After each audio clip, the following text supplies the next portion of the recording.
नमस्कार दोस्तों। आजकल किसी के पास भी टाइम नहीं है।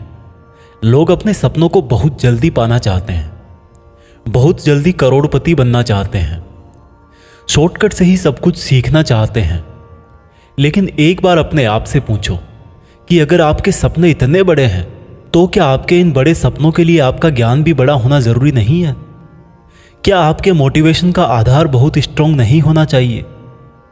आपने बहुत बार देखा होगा कि जब तक आप कोई मोटिवेशनल वीडियो देखते हो तब तक आप में जोश रहता है, लेकिन जैसे ही काम करना या पढ़ाई करना शुरू करते हो जोश पता नहीं कहाँ गायब हो जाता है।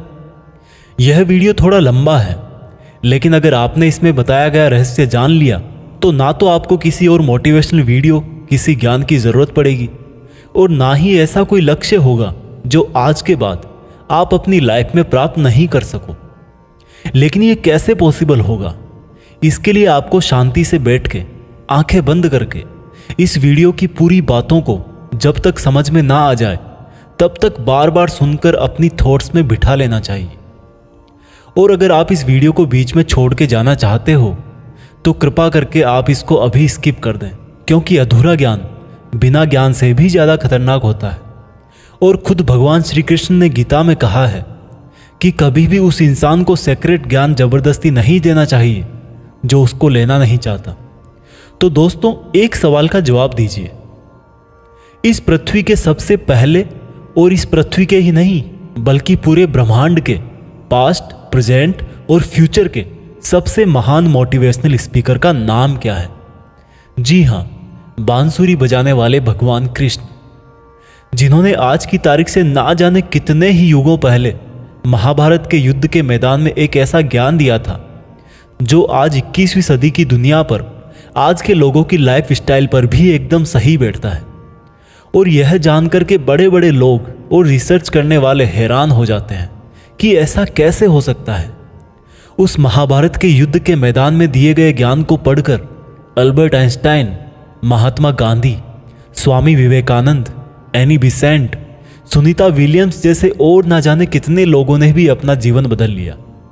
अगर आप यह सोचेंगे कि भागवत गीता में सिर्फ यह लिखा है कि भगवान की पूजा कैसे करते हैं तो आप गलत हैं, क्योंकि भागवत गीता सिर्फ एक किताब या धार्मिक ग्रंथ नहीं है, बल्कि इसमें वो नॉलेज है जो इस पृथ्वी पर जितने भी लोग जन्म लेकर आते हैं उनको यह सिखाता है कि इस दुनिया में सपने पूरे कैसे किए जाते हैं, पर्सनैलिटी कैसे बनाते हैं, पॉजिटिव एनर्जी कहाँ से लाते हैं, खुशी क्या होती है, कितनी भी बड़ी प्रॉब्लम का सॉल्यूशन कैसे ढूंढते हैं, डिसीजन कैसे लिया जाता है, किसी भी ब्रेकअप के सदमे से बाहर कैसे निकलते हैं, इमोशनली स्टेबल कैसे होते हैं, किसी भी बिजनेस को सक्सेसफुल कैसे बनाते हैं, मेहनत कैसे की जाती है, हम क्या हैं और कौन हैं, जिंदगी जीने का सही तरीका क्या है, मरने के बाद हमारे साथ क्या होता है, ये ब्रह्मांड कैसे बना, क्या भगवान है और अगर है तो कहाँ है, क्या आप भी पुनर्जन्म लेंगे, ये लाइफ रियल है या एक इल्यूजन या एक सपना। दोस्तों, इस भागवत गीता के ज्ञान ने ही एक दुखी और हारे हुए, धनुष नीचे गिरा देने वाले अर्जुन को महाभारत के महान युद्ध का सर्वश्रेष्ठ योद्धा और विजेता बना दिया। अगर आप भी अपनी जिंदगी में किसी मकसद को लेकर आगे बढ़ रहे हो तो मेरा यकीन मानो कि आप भी अपनी जिंदगी की समस्याओं के जंग के मैदान के अर्जुन हो। और इसलिए उस गीता ज्ञान को जानना आपकी चॉइस नहीं बल्कि आपका अधिकार है। इस गीता ज्ञान को समझकर आपको एक बात का जरूर एहसास होगा कि ये असली नॉलेज में पहले क्यों नहीं हासिल कर पाया। तो ऐसा क्या है आखिर भागवत गीता में और इसका मतलब क्या है? भागवत का मतलब है भगवान और गीता का मतलब है गीत, यानी कि ऐसा गीत जो भगवान ने खुद अपने मुंह से गाया हो। भागवत गीता संस्कृत में लिखी गई है, लेकिन इसका ट्रांसलेशन आपको बहुत जगह पर हिंदी, इंग्लिश और अलग अलग भाषाओं में मिल जाएगा। वैसे तो भागवत गीता को जितना समझोगे उतना ही कम है, लेकिन फिर भी इस वीडियो में मैंने गीता के पूरे 18 अध्याय, 700 श्लोक पढ़कर उनको आज की जनरेशन के हिसाब से, स्टूडेंट के हिसाब से, बिजनेसमैन के हिसाब से, अपने करियर में, अपनी लाइफ में, अपने रिलेशनशिप में और अपनी प्रॉब्लम्स में कैसे यूज करते हैं वह बताया है। दोस्तों, मैं यहाँ पर पूरे 18 चैप्टर कवर करूँगा और कोई भी चैप्टर शुरू करने से पहले मैं आपको यह बताऊंगा कि उसमें आप क्या सीखने वाले हो। फिर उस चैप्टर को शॉर्ट में समझाऊंगा और उसके बाद उससे सीखने वाली चीज़ों को डिटेल में समझाऊंगा। अगर आपको यह जानना है कि आखिर भगवान को खुद ज्ञान देने की जरूरत क्यों पड़ी, ये पांडव और कौरव कौन थे और इस महाभारत के युद्ध की शुरुआत कैसे हुई, तो आप मुझे नीचे कमेंट्स में बता सकते हैं। मैं उसका भी वीडियो आपको अलग से दे दूंगा। तो चलो अब मैं आपको सीधा ले चलता हूं कुरुक्षेत्र के युद्ध के मैदान में, जहां पर पांडव और कौरव युद्ध करने के लिए आमने सामने खड़े हैं। भागवत गीता अध्याय 1 सेना का निरीक्षण। दोस्तों, गीता के पहले अध्याय से आपको यह सीखने को मिलेगा कि ऐसी कौन सी सबसे पहली चीज है जो आपको लाइफ में आगे बढ़ने से रोकती है। भले ही आप में बहुत नॉलेज हो, आप में बहुत काबिलियत हो, लेकिन उस एक चीज की वजह से आप सही डिसीजन नहीं ले पाते और अपना काम नहीं कर पाते हैं। इसके साथ साथ सपने से हकीकत में इंसान कैसे बदल जाता है वह भी हम जानेंगे। कौरवों में दुर्योधन बहुत खुश हो रहा था। उसके पास बहुत बड़ी सेना थी। भीष्म पितामह थे, गुरु द्रोणाचार्य और गुरु कृपाचार्य जैसे बड़े बड़े योद्धा थे। पांडवों की सेना में अर्जुन, भीम सहित 5 पांडव, भगवान कृष्ण, अभिमन्यु, द्रौपदी के 5 पुत्र आदि थे। अब यह युद्ध पूरी तरह से पारिवारिक युद्ध ही था। पांडवों और कौरवों के लिए गुरु द्रोणाचार्य और कृपाचार्य दोनों एक ही थे। दादा भीष्म भी एक ही थे। साथ ही साथ पांडव और कौरव दोनों खुद भी चचेरे भाई थे, लेकिन हर कोई जीतने के इरादे से आ रखा था। रणभूमि में जब जोर से युद्ध की घोषणा के लिए शंखनाद हुआ तो अर्जुन ने अपने सारथी भगवान कृष्ण से कहा कि हे कृष्ण, मेरे रथ को दोनों सेनाओं के बीच में एक बार ले जाकर के खड़ा कर दो, ताकि मैं ये देख सकूं कि मुझे किनको मारना है। ऐसा सुनकर भगवान कृष्ण ने अर्जुन के रथ को कौरवों की सेना के सामने वहां पर ले जाकर के खड़ा कर दिया, जहां पर कौरवों की सेना में अर्जुन के दादा भीष्म पितामह और गुरु द्रोणाचार्य खड़े थे। और गुरु द्रोणाचार्य ने ही अर्जुन को तीर चलाना भी सिखाया था। अर्जुन ने युद्ध के मैदान में जिधर भी देखा वहां दोनों तरफ ही सिर्फ परिवार वाले नजर आ रहे थे। ये देखकर अर्जुन बहुत दुखी हो गए और कृष्ण से बोले, यहां तो हर कोई मेरा सगा संबंधी ही है, मैं अपने ही लोगों को युद्ध में नहीं मार सकता। मुझे इस राज्य के लिए तो क्या, अगर कोई तीनों लोक भी दे तो भी मैं ऐसा युद्ध नहीं करूंगा जिसमें मुझे अपनों को ही मारना पड़े। इस तरह से अर्जुन पूरे दुखी होकर और खुद को कोसते हुए अपने धनुष को छोड़कर रथ में वापस जाकर बैठ गए। दोस्तों, गीता के इस फर्स्ट चैप्टर से हमें यह सीखने को मिलता है कि वास्तविकता सोच से अलग होती है। हमें नहीं पता होता है कि जब हम कोई काम करने का इरादा लेकर जा रहे होते हैं तो वहां पर क्या हो सकता है। जब हम किसी बुरी चीज का सामना करते हैं तो हम संयम खो बैठते हैं और घबरा जाते हैं, और घबरा जाने के बाद हम हमारा ही असली रूप भूल जाते हैं। भले ही अर्जुन युद्ध कला में मास्टर थे और भले ही वो युद्ध करने के लिए मैदान में धनुष उठाकर चले आए, लेकिन युद्ध सिर्फ हथियारों के चलाना जानने से नहीं होता। उसके लिए इरादे भी चाहिए होते हैं, इमोशनल स्टेबिलिटी चाहिए होती है। मैदान में आकर अर्जुन को अपनी ड्यूटी से ज़्यादा फैमिली और गुरुओं से मोह हो गया और उससे फिर वो दुखी हो गए। वो युद्ध करने का डिसीजन नहीं ले पाए। इससे यह भी सीखने को मिलता है कि जिंदगी में हमें हमारा कर्म करने से सबसे पहले रोकने वाला कोई होता है तो वो है हमारा मोह, यानी कि अटैचमेंट। आप सुबह जल्दी उठ सकते हो, लेकिन आपको नींद और आलस्य का मोह होता है। अर्जुन एक क्षत्रिय थे और युद्ध करना ही उनका काम था, और वो युद्ध करने में बहुत अच्छी तरह से ट्रेंड भी थे, लेकिन वो अटैचमेंट में आकर अपना कर्म भूल गए। इसलिए अगर लाइफ में आपको चुनौतियों से लड़ना है तो आपको अपने अटैचमेंट को सेक्रीफाइस करना आना चाहिए। दोस्तों, इसको आप इस तरह से भी समझ सकते हो। मान लो आप किसी से बहुत प्रेम करते हो, लेकिन वह मनुष्य आपकी प्रेम की कदर नहीं करता। ऐसे में आपको उसका प्रेम पाने का मोह नहीं होना चाहिए, क्योंकि अटैचमेंट किसी भी तरह का हो, जब तक वो है आप अपनी लाइफ के अर्जुन नहीं बन पाओगे। भागवत गीता अध्याय 2 गीता का सार। दोस्तों, गीता के दूसरे अध्याय से हमें इमोशनल स्टेबिलिटी, आत्मा, मृत्यु, पुनर्जन्म, डिसीजन मेकिंग के बारे में सीखने को मिलता है, और गुस्से का सबसे बड़ा रीजन और उसका सॉल्यूशन क्या है, कैसे आप किसी भी कंडीशन में खुश रह सकते हो, और मेहनत कैसे करते हैं, यह भी आपको सीखने को मिलेगा। जब अर्जुन ने युद्ध करने से मना कर दिया तब सारथी श्री कृष्ण ने अर्जुन से कहा कि अर्जुन, ये तुम्हें अचानक से क्या हो गया? जिस तरह की कमजोर बातें तुम बोल रहे हो वो तुम जैसे महान योद्धा के मुंह से बिल्कुल अच्छी नहीं लगती। इसलिए अपने इस मन की कमजोरी को छोड़कर युद्ध के लिए वापस खड़े हो जाओ।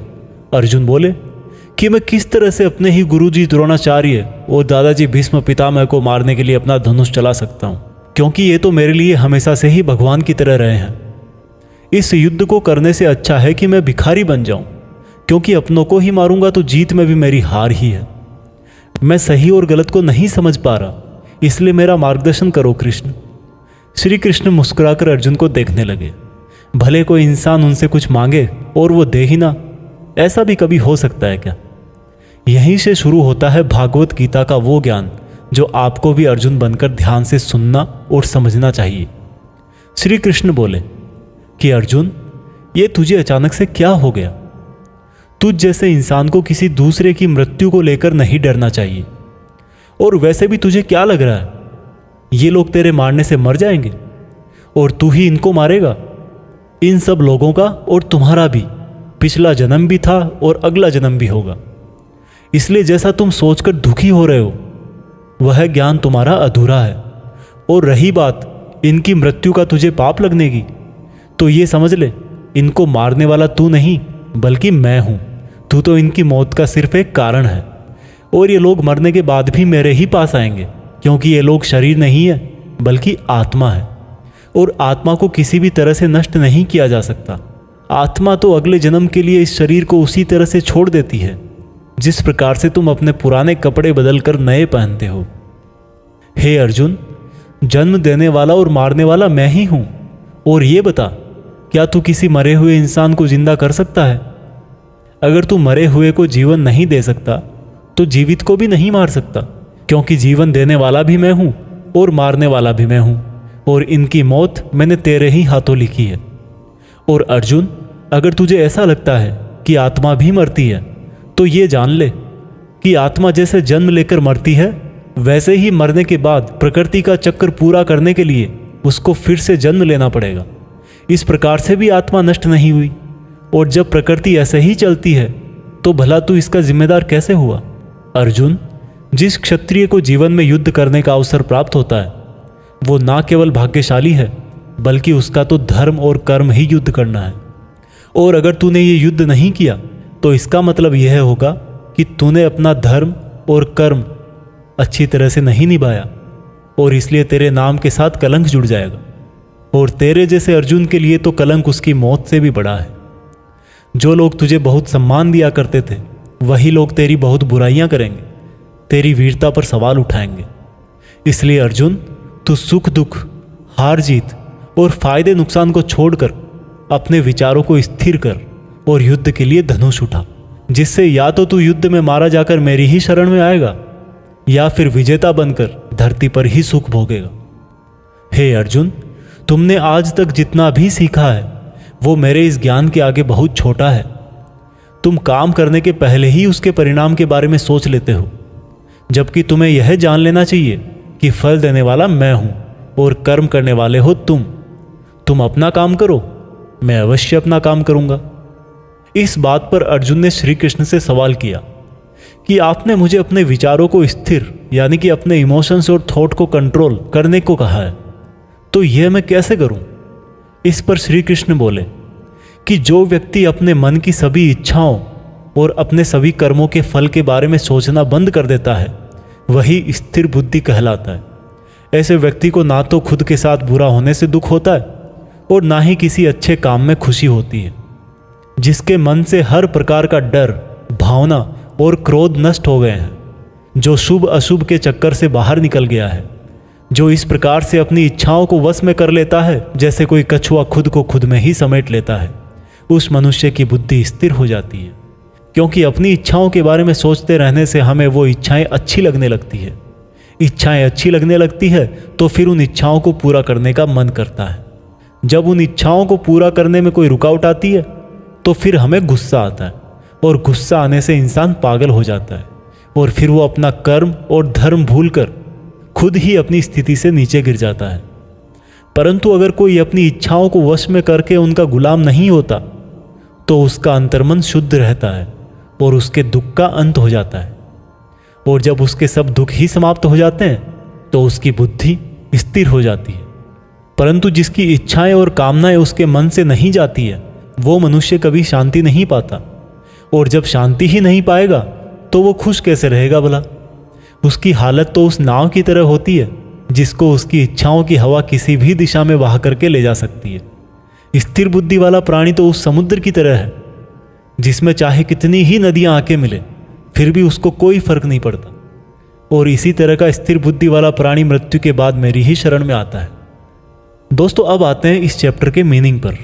आप में से बहुत सारे लोग होंगे जो अपने प्रियजनों को खो देते हैं, और आज तक आप लोगों में से जिसने भी अपने प्रियजन को मृत्यु के द्वारा इस संसार से नहीं खोया है उसको भी यह जान लेना चाहिए कि उनकी जिंदगी में भी उनके किसी सबसे प्रिय, यहाँ तक कि खुद की भी मौत एक दिन जरूर होगी।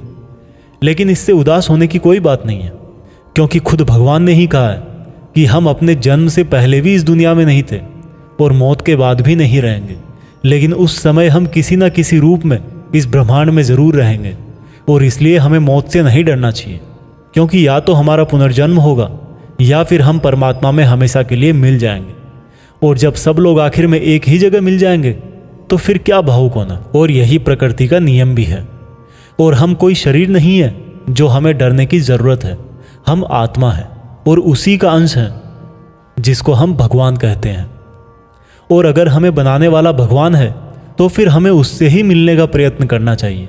ये दुनिया तो मात्र उस ईश्वर का एक मायाजाल है। अब दोस्तों, अर्जुन डिसीजन नहीं ले पा रहे थे। जब भी हम कोई डिसीजन लेते हैं तो एक तरफ हमारा अटैचमेंट होता है और दूसरी तरफ वो होता है जो हमें करना चाहिए। और इसी मोह के चक्कर में हम वो नहीं कर पाते जो हमारा रियल काम होता है और जो हमें लाइफ में सफलता के रास्ते पर आगे ले जाता है। उदाहरण के लिए, अगर आपको घर से दूर पढ़ाई करने के लिए या सपने पूरे करने के लिए घर से दूर जाना पड़ रहा है तो आपको अपने परिवार का मोह छोड़ना पड़ेगा।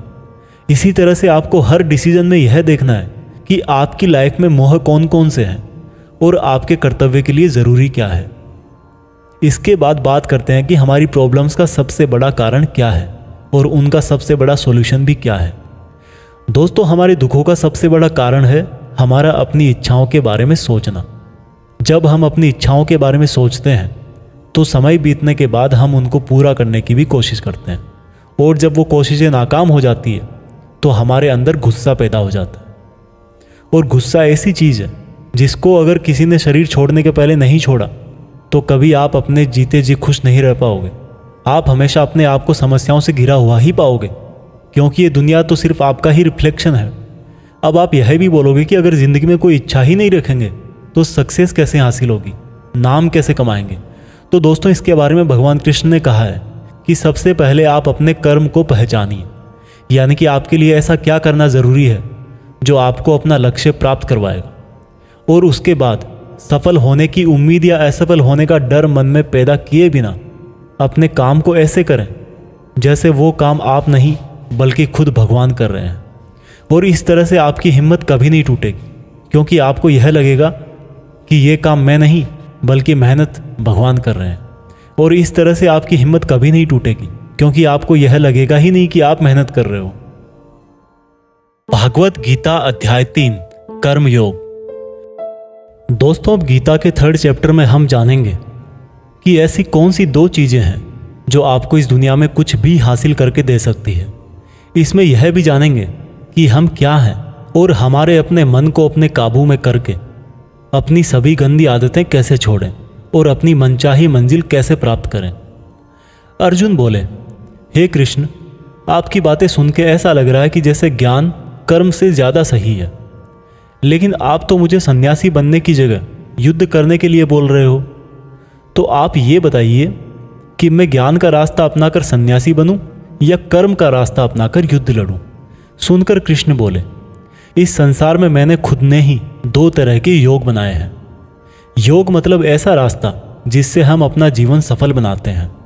उनमें से एक है ज्ञान योग और दूसरा है कर्म योग। और अर्जुन, तुम एक मनुष्य हो, तुम चाह करके भी अपने शरीर के कर्मों को पूरी तरह से नहीं छोड़ सकते। उदाहरण के लिए, तुम्हें हर पल सांस तो लेना ही पड़ेगा। अगर पेट है तो खाना तो पड़ेगा ही।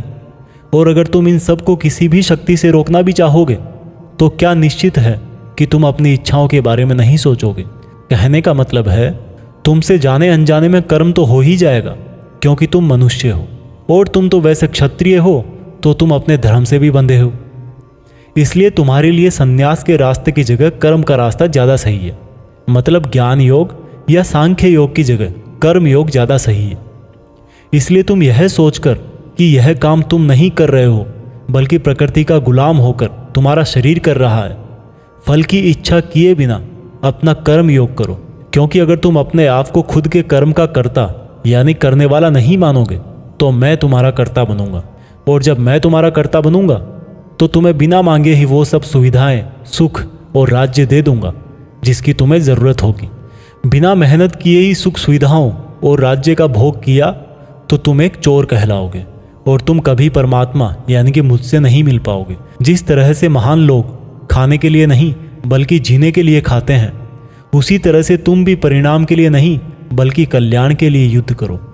हे अर्जुन, तुम मनुष्यों में सबसे बड़े हो, इसलिए जैसा तुम करोगे ठीक वैसा ही तुम्हारी संतान या आने वाली दुनिया करेगी। अर्जुन, अब तू मुझको ही देख ले, मैं तो भगवान हूँ, मुझे भला किसी काम को करने की जरूरत क्या है? पर मैं इसलिए अपना कर्म करता हूँ क्योंकि मनुष्य की आत्मा मेरा ही छोटा सा अंश है, और जैसा मैं करूँगा वैसा ही फिर मनुष्य करेगा, और इस तरह से तो पूरी सृष्टि ही नष्ट हो जाएगी। कोई अगर तुम्हारा साथ भी ना दे या तुम्हारी आलोचना भी करे तो तुम उनको बिना कुछ कहे सिर्फ अपना कर्म करते जाओ, और ऐसा करने पर वह मनुष्य भी कुछ समय बाद तुम्हारे जैसा ही करने लग जाएगा। जो व्यक्ति यह सोचता है कि वह कर्म खुद करता है, उससे बड़ा मूर्ख और दुखी इस दुनिया में और कोई नहीं है, और ज्ञानी लोगों के द्वारा ऐसे मूर्खों को कभी नहीं छेड़ा जाना चाहिए। इसलिए अर्जुन, तू भी अपने आप को इस कर्म के बंधन में ना बांधकर बिना किसी आशा के, दया के और पछतावे के अपना युद्ध कर। अर्जुन, खुद का धर्म और कर्म दूसरों के धर्म और कर्म से ज़्यादा अच्छा समझा जाना चाहिए। भले ही हमारे खुद के धर्म में और कर्म के पालन करने में कोई कमी रह जाए। अर्जुन ने फिर सवाल किया कि अगर मनुष्य उसी परमात्मा का अंश है तो उससे गलतियां क्यों हो जाती है और वो बुरे काम क्यों करता है? भगवान श्री कृष्ण बोले कि मनुष्य शरीर भोग विलास करना चाहता है क्योंकि उसकी प्रकृति वैसी ही है। इसलिए अगर उसकी इच्छा पूरी नहीं होती तो उसको क्रोध आता है, और जिस तरह धुएं की वजह से आग दिखाई नहीं देती, उसी तरह से काम और क्रोध की वजह से मनुष्यों को अपना धर्म, कर्म और परमात्मा दिखाई नहीं देते, और इसी वजह से क्रोध और कामनाओं में आकर मनुष्य अपनी इंद्रियों और मन पर नियंत्रण खो देता है और ना चाहते हुए भी बुरे काम और गलतियां कर बैठता है। अर्जुन, तू हमेशा याद रखना, इस शरीर से ज़्यादा शक्तिशाली है इसकी इंद्रियां, इंद्रियों से ज़्यादा शक्तिशाली है मन, मन से शक्तिशाली है बुद्धि, और बुद्धि से ज़्यादा शक्तिशाली हो तुम यानी कि तुम आत्मा। इसलिए अर्जुन, तू अपनी आत्मा से अपनी बुद्धि को वश में कर। बुद्धि मन को वश में करेगी, मन इंद्रियों को वश में करेगा, और इंद्रियां शरीर को यानी कि तुम्हारे बुरे कर्मों को। दोस्तों, अब श्री कृष्ण की कही गई बातों को हम आज की लाइफ के हिसाब से समझते हैं। देखो, इस दुनिया में रिजल्ट दो ही चीज़ों से आते हैं, ज्ञान और कर्म, मीन्स नॉलेज और एक्शन, लेकिन दोनों अलग अलग हैं। आज की दुनिया में हम दोनों चीज़ों को आपस में रिलेट करके देखेंगे। हमारे लिए नॉलेज भी उतना ही ज़रूरी है जितना एक्शन। नॉलेज का मतलब यह नहीं है कि आप सिर्फ एग्ज़ाम पास करने के लिए सिलेबस को रटते हो, बल्कि नॉलेज का मतलब यह है कि आप सबसे पहले ये जानो कि आपके गोल्स क्या हैं, आपकी कैपेबिलिटीज़ और आपके इश्यूज़ क्या क्या हैं, और इन सब को मिलाकर गोल्स तक पहुंचने की आपकी प्लानिंग क्या है। ये है आपका नॉलेज यानी कि ज्ञान योग। इसके अलावा आपको एक और चीज़ जाननी चाहिए कि मेरे भाई, आप शरीर नहीं हो, आप एक आत्मा हो। आपकी आत्मा यानी आप खुद अपने इमोशंस, अपनी थॉट्स और अपनी एक्टिविटीज़ से बहुत ऊपर हो। और अगर आप ऐसा सोचोगे तो मैं दावे के साथ कह सकता हूँ, आप 99% नहीं बल्कि 100% अपनी प्रॉब्लम से ऊपर उठ जाओगे। इसके बाद इस चैप्टर में दूसरा रास्ता बताया गया है कर्म योग, यानी कि आपके शरीर के एक्शंस। एक्शंस के लिए भगवान ने ये बोला है कि हमें कभी यह नहीं सोचना चाहिए कि काम हम कर रहे हैं, और जब हम ये सोचेंगे कि काम नहीं कर रहे तब इसके दो फायदे होंगे। एक तो ये कि आप अपनी मेहनत के रिजल्ट को लेकर टेंशन में नहीं रहोगे, और दूसरा ये कि आप इमोशनली स्टेबल होकर अपनी बेस्ट मेहनत कर पाओगे। इसके साथ साथ आपको कभी भी अपने बुरे या अच्छे रिजल्ट को खुद पर लेकर दुख नहीं करना चाहिए, क्योंकि श्री कृष्ण की बातों के अनुसार मनुष्य को सिर्फ कर्म करने का अधिकार दिया हुआ।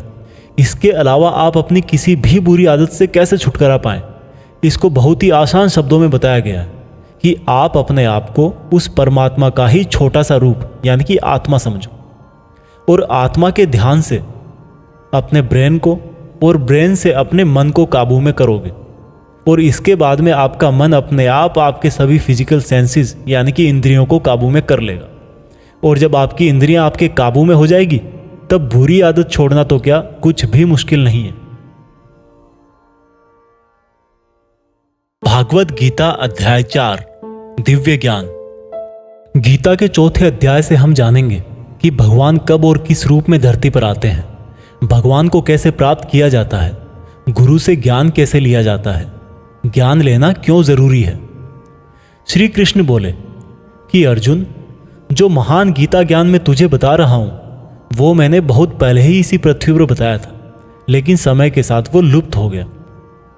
इस पर अर्जुन बोले कि हे कृष्ण, आप तो अभी वर्तमान काल में हो, तो आप बहुत पहले के समय में ऐसा कैसे कर सकते हो।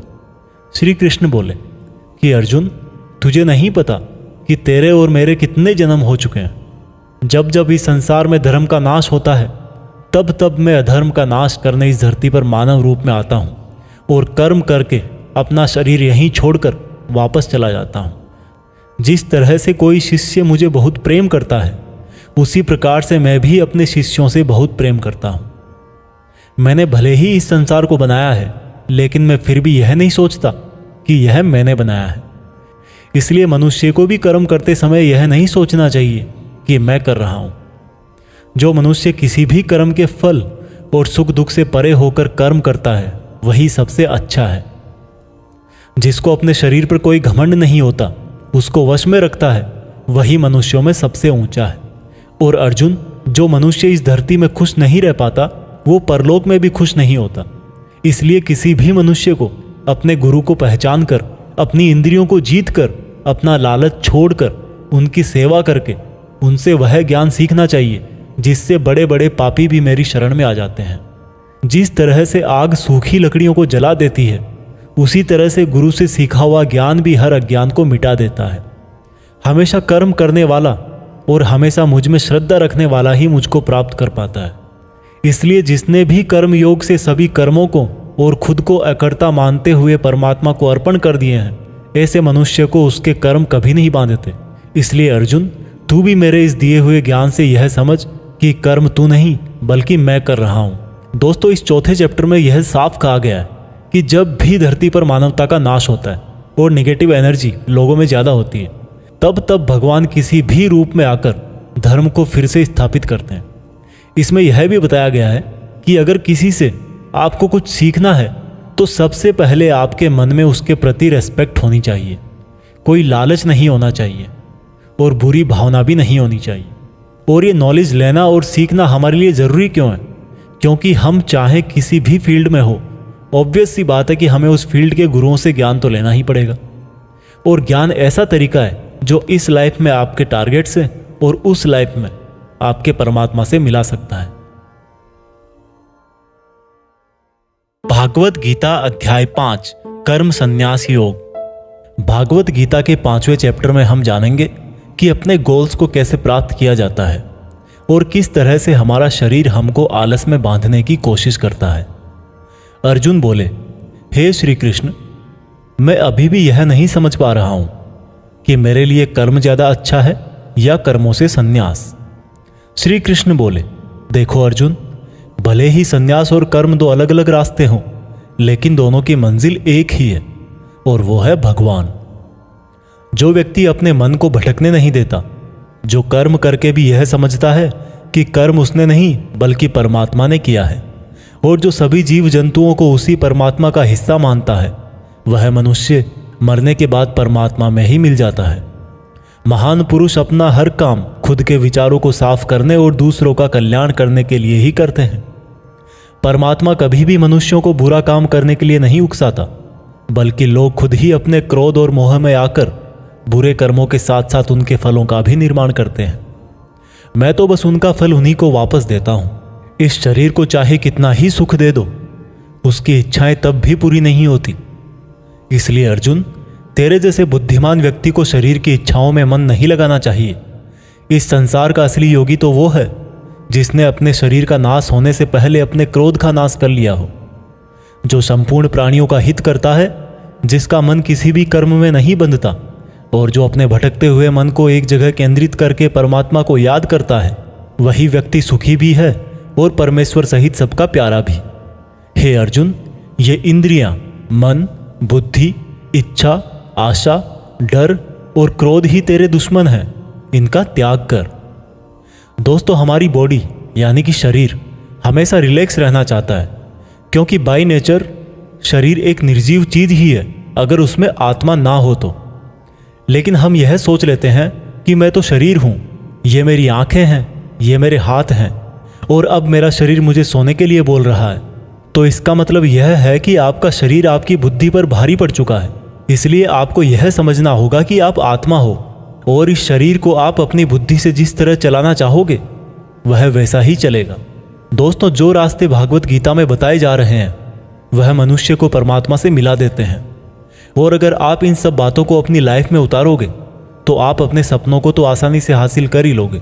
जैसे कि कहा गया है कि भगवान की प्राप्ति के लिए मन को वश में करना बहुत ज़रूरी है, ठीक उसी प्रकार से आपको अपनी लाइफ में भी मंजिल हासिल करने के लिए मन को वश में करना बहुत जरूरी है। भागवत गीता अध्याय 6 ध्यान योग। भागवत गीता के 6ठे अध्याय में हम जानेंगे कि एक योगी क्या होता है और योगी कैसे बनते हैं। यानी कि आज की लाइफ में बोले तो वह इंसान जो अपनी लाइफ में कुछ बड़ा करना चाहता है। इसके साथ साथ हम यह भी जानेंगे कि क्या होगा अगर आपने इस जीवन में बहुत मेहनत करी लेकिन फिर भी आपकी डेथ होने से पहले आपका सपना पूरा नहीं हुआ। श्री कृष्ण बोले, केवल अपने सांसारिक कर्मों को त्यागने वाला ही योगी नहीं होता, बल्कि जो व्यक्ति करने योग्य सब काम को करता हुआ उनके फल का लालच नहीं करता, वही असली योगी कहलाता है। जो व्यक्ति अपने मन को जीत लेता है तो उसके लिए इस संसार में और कुछ भी जीतना जरूरी नहीं होता, और जिसका मन इधर उधर भटकता रहता है उसके लिए इस संसार में कुछ भी पाना आसान नहीं होता, क्योंकि हमारा गुलाम मन हमारा मित्र होता है और अगर हम उसके गुलाम बन जाते हैं तो वो हमारा सबसे बड़ा शत्रु बन जाता है। जो व्यक्ति अपने मन के और संसार के किसी भी विचार, वासना या वस्तु से मोहित नहीं होता और जो मित्र, दुश्मन, महात्मा, पापी, जीव जंतु आदि के प्रति समान दया भाव रखता है, वही योगी की असली निशानी होती है अर्जुन। और जब इस तरह का योगी भाव आने लगे तो बिना किसी आशा के, बिना किसी भय के अपने मन को मित्र बनाकर मेरा ध्यान करना चाहिए। ऐसा योगी नींद और भोजन भी उतना ही करता है जितना आवश्यक हो। ऐसा योगी उसी तरह से अपने वचन पर स्थिर रहता है जैसे पूरी तरह रुकी हुई हवा में दीपक की लौ होती है। जब जब भी उसका मन भटके तब तब उसको उस इच्छा को वश में करके फिर से मन को केंद्रित करना चाहिए। और जब योगी इस संपूर्ण ध्यान की अवस्था में आ जाता है तो बड़े से बड़ा दुख भी उसको उसके स्थान से नीचे नहीं गिरा सकता। अर्जुन ने कहा, मगर हे कृष्ण, यह मन बहुत ही चंचल और हठीला है। इसको एक जगह पर रोकना हवा को एक जगह पर रोकने की तरह बहुत मुश्किल है।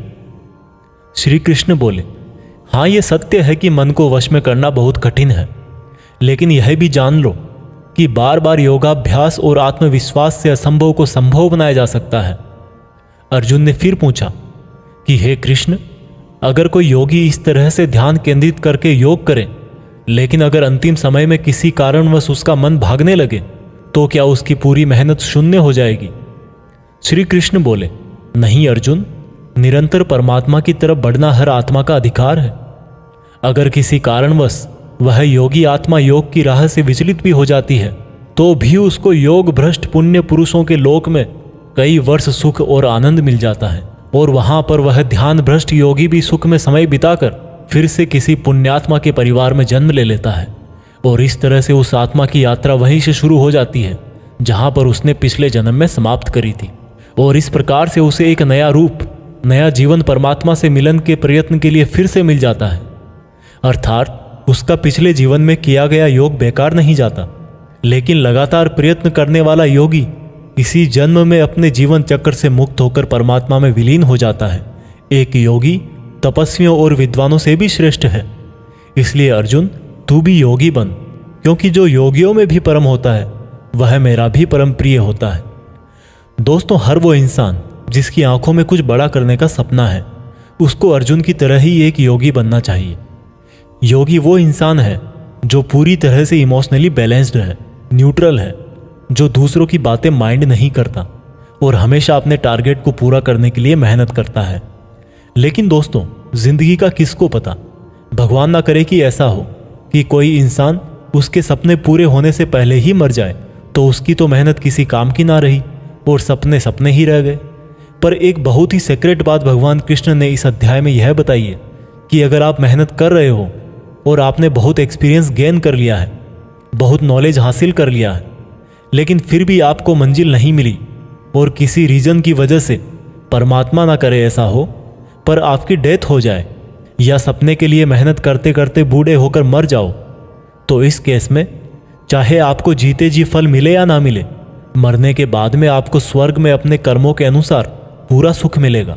और जब आपके अच्छे कर्मों का बैलेंस खत्म हो जाएगा तो आप फिर से धरती पर जन्म लेकर आओगे और बाय नेचर आप ऐसे माहौल या घर में जन्म लोगे जिसमें आपको पिछले जन्म के ज्ञान वाला लेवल नेचुरली ही मिल जाएगा और आपको उसके आगे की मेहनत करने के लिए फिर से एक पूरी नई जिंदगी मिल जाएगी। ऐसा मैं नहीं, स्वयं कृष्ण ने योगी के बारे में बताते हुए इस गीता के 6 चैप्टर के श्लोक नंबर 37 से लेकर श्लोक नंबर 45 तक यही बात कही है और यह भी कहा है कि ये उनके लिए एप्लीकेबल है जो सच में बहुत बहुत मेहनत करते हैं। यह भागवत गीता सार आप YouTube के जीत फिक्स चैनल पर सुन रहे हैं। भागवत गीता अध्याय 7 भगवान का ज्ञान। भागवत गीता के 7वें चैप्टर में बताया गया है कि ईश्वर किस तरह से इस संसार को चलाते हैं, ईश्वर को कौन से भक्त बहुत अच्छे लगते हैं, इंसान भगवान को क्यों नहीं जान पाता है। भगवान कृष्ण बोलते हैं कि हे अर्जुन, अब मैं तुझे वो बातें बताने वाला हूं जिनको जानकर तुझे इस संसार में दूसरा कोई सा भी ज्ञान जानने की जरूरत नहीं पड़ेगी। हजारों लोगों में से कोई एक मुझे प्राप्त करने की कोशिश करता है और ऐसे हजारों कोशिश करने वालों में से कोई एक ही मुझे बहुत समर्पण के साथ प्रेम करता है। मेरे 2 रूप हैं, एक जड़ रूप यानी कि जिसमें पृथ्वी, अग्नि, जल, वायु और आकाश के साथ साथ मन, बुद्धि और अहंकार है। वही दूसरा चेतन रूप जिसमें इस सृष्टि का चक्र है। समय को भी मैं ही चलाता हूं। जल, सूरज, चंद्रमा, ओमकार में मैं ही हूं। पृथ्वी की सभी पवित्र गंध, अग्नि और बुद्धिजीवियों का तेज, तपस्वियों का तप, धर्मों का पवित्र कर्म, बलवानों का बल और अलग अलग समय कालों का बीज भी मैं ही हूं। इस संसार के लोग सांसारिक गुणों के गुलाम हैं, इसलिए मुझे नहीं जान पाते और वास्तव में तो ये सांसारिक गुण भी मेरी ही माया है। मगर जो मनुष्य इस मेरे ही माया जाल को तोड़ देता है वो मेरा हो जाता है। माया जाल में फंसे हुए मूर्ख लोग मेरी शरण में नहीं आ पाते हैं। कोई भी भक्त 4 तरह से मेरी पूजा करता है, कोई प्राप्ति चाहने वाला, कोई दुख के संकट में याद करने वाला, मुझे जानने की इच्छा रखने वाला या फिर मुझे पहले से ही जानने वाला। लेकिन इनमें से मुझे अत्यंत प्रेम करने वाला ज्ञानी बहुत पसंद है। ये चारों ही तरह के भक्त दयावान होते हैं, लेकिन ज्ञानी पुरुष तो मानो जैसे मेरा ही रूप हो। और ज्ञानियों में भी जो व्यक्ति मुझे बहुत सारे जन्मों से मानता आया है वो मृत्यु के पश्चात मुझ में ही समा जाता है। जो लोग किसी इच्छा पूर्ति के लिए अगर किसी देवता की भक्ति करते हैं तो मैं उन भक्तों की आस्था उन्हीं देवताओं में स्थिर कर देता हूँ और वो भक्त उन्हीं देवताओं को प्राप्त हो जाते हैं। लेकिन यह फल ज्यादा समय तक नहीं चलता और अगर कोई भक्त अगर किसी भी प्रकार से मेरी ही पूजा करता है तो उसे मैं अपना ही बना लेता हूँ। जो मूर्ख मुझे जन्म लेने और मरने वाला मानते हैं वो मुझे प्राप्त नहीं कर पाते। मैं भूतकाल, वर्तमान और भविष्य को पूरा जानता हूँ, जबकि श्रद्धा रहित लोग मुझे भी नहीं जान पाते। जो भक्त इस सांसारिक मोह और माया को छोड़कर श्रेष्ठ कर्मों का आचरण करके मेरी भक्ति करते हैं वो इस मृत्यु से मुक्त होकर मुझ में ही समा जाते हैं। तो दोस्तों, आज के समय के हिसाब से इस चैप्टर का मतलब आप इस तरह से निकाल सकते हैं। जब आप अपनी लाइफ में कोई टारगेट सेट करते हो तो आप टाइम बीतने के बाद टारगेट को भूलने लगते हो, क्योंकि डिस्ट्रैक्शंस बहुत सारे होते हैं। जैसा श्री कृष्ण ने बताया कि मायाजाल में फंसा हुआ व्यक्ति भगवान को भूल जाता है, ठीक वैसे ही कई बार बहुत मेहनत करने वाला व्यक्ति भी राह से भटक जाता है और सोचने लगता है कि ये टारगेट वारगेट सब बेकार है, लाइफ के मजे लो, कल को पता नहीं रहूं या ना रहूं। और इस तरह के लोगों को गीता में मूर्ख कहा गया है, जो इतना भी नहीं जानते कि ये डिस्ट्रैक्शन तो खुद मेहनत करने वालों को आजमाते हैं कि ये इंसान उसमें उलझ के रह जाएगा या इसको पार कर जाएगा। और इस तरह से लगातार बिना भटके जो हार्डवर्क करता है उसी को सक्सेस मिलती है।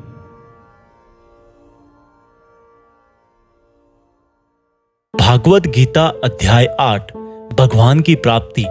भागवत गीता के 8वें चैप्टर में आप जानेंगे कि भगवान क्या है और उनको कैसे प्राप्त किया जा सकता है, देवता कौन है, ये संसार कैसे चलता है और क्यों हमें आज से ही हार्ड वर्क में लगना चाहिए।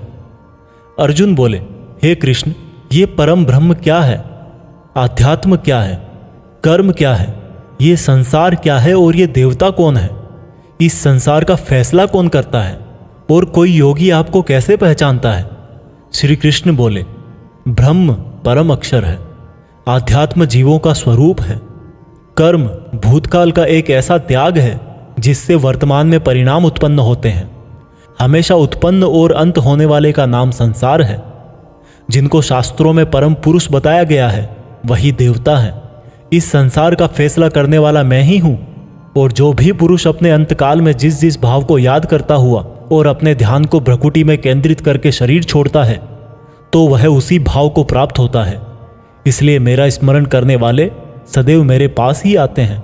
इसलिए अर्जुन, तू भी मुझ में ही ध्यान रख के युद्ध कर, जिससे कि तू मुझे ही प्राप्त होगा। जो लोग हमेशा मुझे याद करते हैं वह बहुत आसानी से मेरे पास आ जाते हैं, और जो मेरे पास आ जाता है उसके दुख और मृत्यु चक्र समाप्त हो जाते हैं। ब्रह्मा का एक दिन 1000 युगों का होता है और एक रात भी 1000 युगों की होती है। ब्रह्मा के दिन की सुबह में ही संपूर्ण संसार का निर्माण होता है और रात के आरंभ में ही वह संसार फिर से ब्रह्मा में समा जाता है, और हर दिन ऐसा ही चक्र चलता रहता है। लेकिन जो मेरे भक्त होते हैं वो जल्दी ही इस चक्र से मुक्त हो जाते हैं। अर्जुन, अब मैं तुम्हें वह 2 रास्ते बताऊंगा जिनसे होते हुए ही लोग या तो परम गति को प्राप्त होते हैं या फिर इस संसार में वापस आते हैं। जब सूर्य का प्रकाश रहता है, शुक्ल पक्ष होता है और सूर्य उत्तरायण में होता है, तब शरीर छोड़ने वाले कर्मयोगी मेरे पास हमेशा के लिए आ जाते हैं। जब रात्रि होती है, कृष्ण पक्ष होता है और सूर्य दक्षिणायन में होता है, उस वक्त पर कर्मयोगी शरीर त्याग कर परलोक में बहुत समय तक तरह तरह के आनंद सुख भोग करके वापस जन्म लेते हैं। केवल एक योगी ही इस रहस्य को जानकर सब कर्मों के फलों का मोह छोड़कर परम ब्रह्म को प्राप्त होता है। दोस्तों, इस चैप्टर का आप आजकल की लाइफ के लिए इस तरह से मीनिंग निकाल सकते हो, कोई भी वो मंजिल जिस पर आप हमेशा के लिए अपना नाम दुनिया के सामने लिखना चाहते हो, उसके लिए आपको बहुत हार्ड वर्क करना पड़ेगा।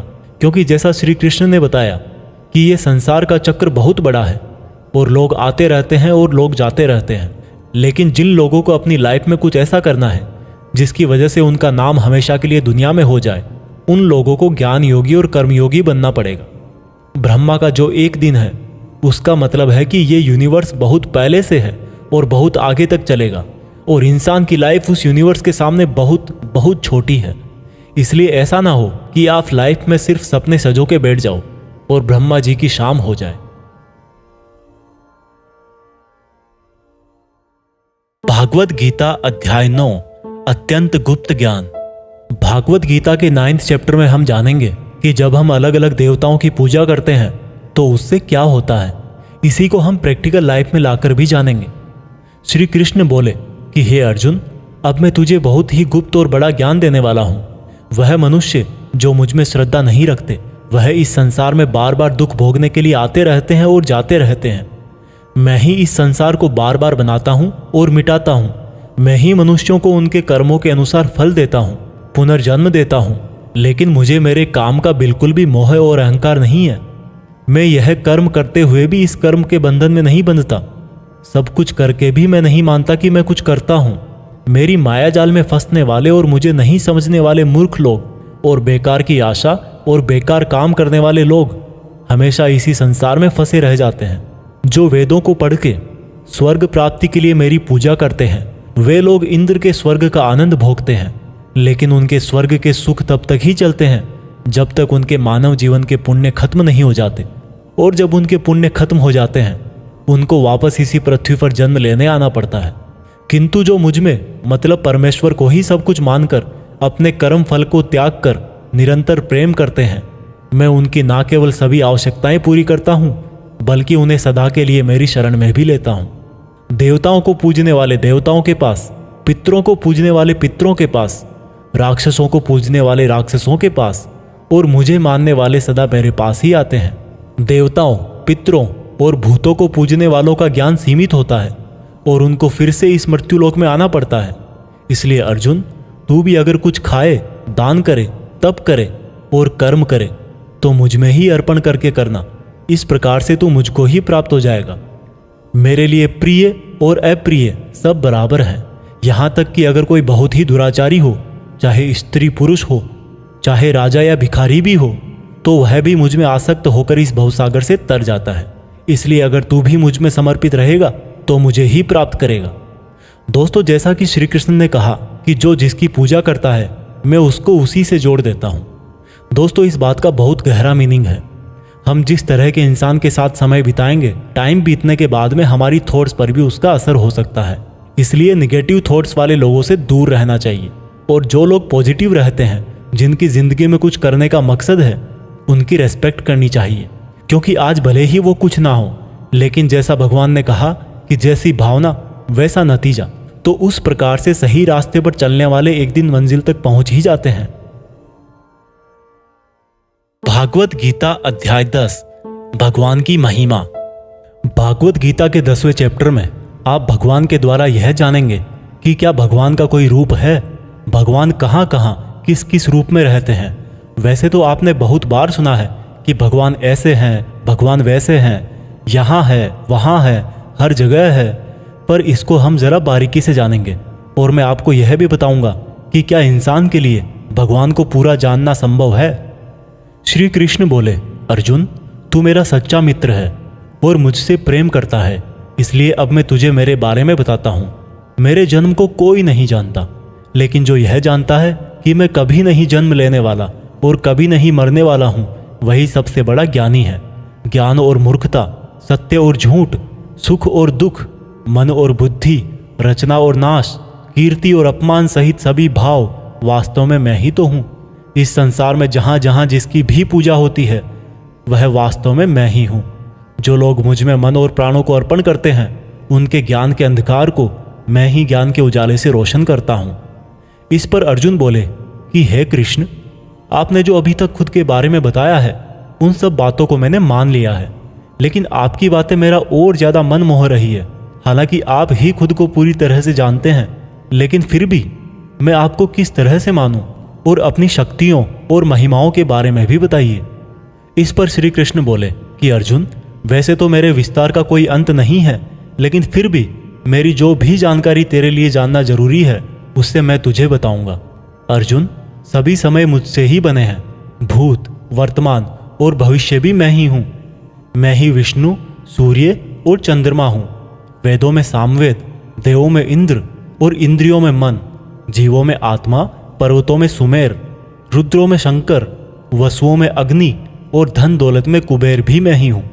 जल में समुद्र, ग्रहों में बृहस्पति, अड़े रहने वालों में पहाड़, देवर्षियों में नारद, पेड़ों में पीपल, हाथियों में एरावत, मनुष्यों में राजा, गायों में कामधेनु, सर्पों में सर्पराज, नागों में शेषनाग, राजाओं में यमराज, गणनाओं में गणित, पक्षियों में गरुड़, योद्धाओं में श्रीराम, समुद्र में मगरमच्छ, नदियों में गंगा, विद्याओं में ब्रह्म विद्या, विवादों का निर्णय, अक्षरों में ओम, कालों का महाकाल, मंत्रों में गायत्री, महीनों में मार्गशीर्ष, ऋतुओं में बसंत भी केवल मैं ही हूँ। छलों का जुआ, जीतने वालों की विजय, निश्चय करने वालों का निश्चय और भक्त पुरुषों की भक्ति भी मैं ही हूँ। वृष्णवंशियों में कृष्ण यानी कि स्वयं मैं, पांडवों में अर्जुन यानी कि तू, मुनियों में वेदव्यास और कवियों में शुक्राचार्य भी मैं ही हूँ। जीतने वालों की रणनीति और रहस्य रखने वालों का मौन भी मैं ही हूँ। हे अर्जुन, इस ब्रह्मांड में जितना भी जाना और अनजाना है वह सब मैं ही हूँ और मेरा कोई अंत नहीं है। इसलिए हे अर्जुन, मुझे पूरा जानना तेरे लिए किसी काम का नहीं है। बस तू इतना जान ले कि ये संसार तो मेरे एक छोटे से अंश मात्र से ही चलता है। दोस्तों, इस चैप्टर में आप जान गए होंगे कि ऐसी कोई जगह नहीं है जहाँ पर भगवान ना हो। और श्री कृष्ण ने यह भी कहा है कि अर्जुन को ना तो ईश्वर को पूरा जानना जरूरी है और ना ही वो पूरा डिटेल में जान पाएंगे। दोस्तों, इसको आप अपनी लाइफ में इस तरह से रिलेट करो कि जैसे भगवान ने कहा कि मैं अनंत हूँ और तू उतना ही जान जितना तेरे लिए ज़रूरी है, ठीक उसी प्रकार से आपको भी अपनी लाइफ में उन चीज़ों में अपनी एनर्जी और टाइम वेस्ट नहीं करना चाहिए जिनको जानना आपके लिए ज़रूरी नहीं होता। सिर्फ आप इतना ध्यान रखें कि ऐसा कौन सा नॉलेज है जो आपको अपनी मंजिल तक पहुंचाएगा। भागवत गीता अध्याय 11, भगवान का अनंत रूप। भागवत गीता के 11वें चैप्टर में भगवान के विराट रूप के बारे में जानेंगे। अर्जुन बोले, हे कृष्ण, आपके दिए हुए ज्ञान से मेरे संदेह दूर हो गए हैं, लेकिन अगर संभव हो तो मैं आपका महान रूप देखना चाहता हूँ। इस पर श्री कृष्ण ने कहा, अवश्य अर्जुन, परंतु तू इन मानव की आंखों से यह सब नहीं देख पाएगा, इसलिए मैं तुझे यह सब देखने के लिए दिव्य आंखें देता हूँ। इसके बाद जो अर्जुन ने देखा वह वास्तव में कल्पना से परे था। भगवान का ना तो कोई आरंभ था, ना कोई मध्य था और ना कोई अंत था। परम ब्रह्म से इतना प्रकाश निकल रहा था जितना हजारों सूरज से भी नहीं निकल सकता। अर्जुन ने बहुत तरह के संसारों को श्री कृष्ण में समाहित देखा। अर्जुन ने हाथ जोड़ते हुए श्री कृष्ण से कहा, हे परम ब्रह्म, मैं आपके शरीर में सभी देवों को, सब मनुष्यों को देख रहा हूँ, लेकिन आपके शरीर का ना तो कोई आरंभ दिख रहा है, ना कोई मध्य है और ना ही कहीं अंत। आप में हर तरह के अस्त्र शस्त्र हैं, हर तरह के प्रकाश और सूर्य हैं। स्वर्ग और धरती के बीच का पूरा आकाश मानो आपसे ही भर गया है। कई देवता के समूह आप में प्रवेश कर रहे हैं, कई आपकी वंदना कर रहे हैं, तो कई लोग भयभीत होकर हाथ जोड़े खड़े हैं। आपके अनंत हाथ पैर, पेट, आँखों, मुँह वाले रूप को देखकर समस्त सृष्टि सहित मैं बहुत व्याकुल हो रहा हूँ। मैं पांडवों कौरवों की संपूर्ण सेना के महान योद्धाओं को अंत होकर आप में जाता हुआ देख पा रहा हूँ। आपके अनेक तरह के उग्र रूप इस संपूर्ण ब्रह्मांड को बहुत ऊर्जा दे रहे हैं। हे कृष्ण, इतने रूपों में आप कौन से हो? मैं आपको पहचान नहीं पा रहा हूँ। इस पर कृष्ण बोले, मैं हर जगह हूँ और मैं ही समय हूँ। इन सेनाओं के योद्धाओं को नष्ट करने के लिए प्रकट हुआ हूँ। इन सब योद्धाओं की मौत मैं पहले ही लिख चुका हूँ। तू तो सिर्फ इनकी मौत का कारण है, मारने वाला तो स्वयं मैं ही हूँ। इस पर अर्जुन भयभीत लेकिन गदगद होकर बोले, हे भगवान, आपका यह रूप देखकर अब मुझे पता लगा कि क्यों योगी, महर्षि, देवता जैसी आत्माएं आपका पूजन करती है। आप तो सत्य और असत्य से भी परे हैं। आपके इस रूप का वर्णन करने के लिए मेरे पास कोई शब्द नहीं है। आप ही इस जगत के पालनकर्ता और विनाशक हो।